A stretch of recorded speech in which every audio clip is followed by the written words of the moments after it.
Je me suis souvenu de mes anciens comptes que j'avais cramés quand j'avais commencé le trading. Là, c'est un compte qui avait presque 0,33 $. Je m'étais dit que je devais remonter ce compte. Alors, j'ai fait un dépôt de 9 $. Malheureusement, c'est venu 8,82. Alors, qu'est-ce que j'ai fait? Je suis venu, j'ai analysé les marchés, j'ai retracé, j'ai mis mon take profit et actuellement, nous avançons à 7 $. Donc, nous quittons de 9,15 $ à 16 quelque chose.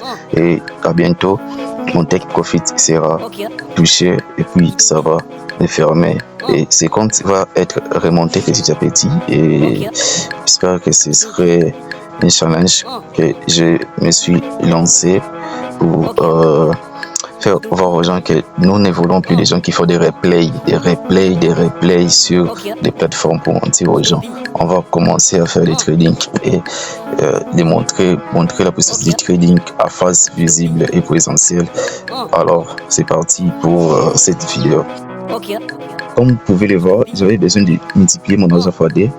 Le marché vient de closer. Voilà, la position est directement fermée. Mais est-ce que je peux prendre une nouvelle position? Oui, je peux même remonter et prendre une deuxième position pour faire encore le double de ce que j'ai fait.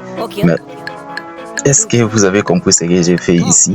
J'ai laissé le marché se fermer parce qu'au niveau du stochastique oscillateur, nous avons atteint une zone où il y aura une très forte probabilité de renversement de la bougie tendancielle du stochastique oscillateur. Donc là, on est à partir de cette zone, la zone entre 80 et 100, c'est-à-dire que le marché va un peu se renverser, descendre au niveau de 50 peut-être jusqu'à dépasser 20 et puis le marché va encore remonter.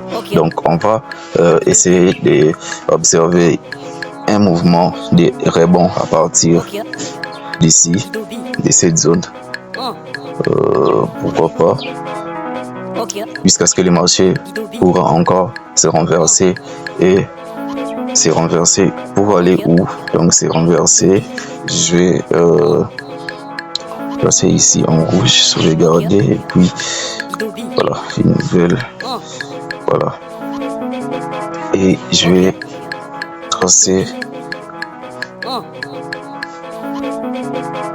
ma prochaine zone. Voilà, ok, c'est comme ça que le marché pourra se renverser jusqu'à atteindre ces points rouges au niveau du rebond et puis remonter jusqu'à ces points là pour une nouvelle tendance à partir. Donc voilà un nouveau take profit que je pouvais prendre.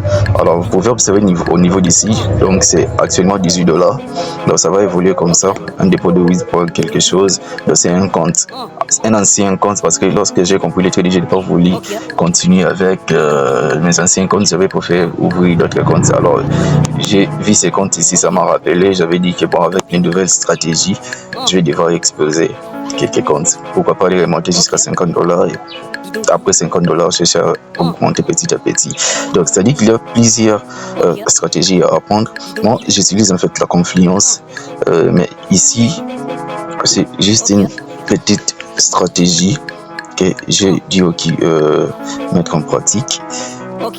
Si par exemple, les gens seront intéressés pour apprendre ce que c'est le trading, je pense que je mettrai un lien au niveau de la description et ceux qui seront intéressés pourront cliquer sur le lien au niveau de la description. Sur le lien où vous allez voir la présentation, mais dès que vous allez descendre jusqu'en bas des écrits, vous allez voir les liens ou encore les liens de redirection sur mes plateformes ou mes comptes des réseaux sociaux où je partage mes formations. Il y a même aussi un lien de redirection vers mon numéro WhatsApp, donc vous pourrez m'écrire, on pourra poser et parler de tout ce qui concerne le trading. Donc, à la prochaine vidéo.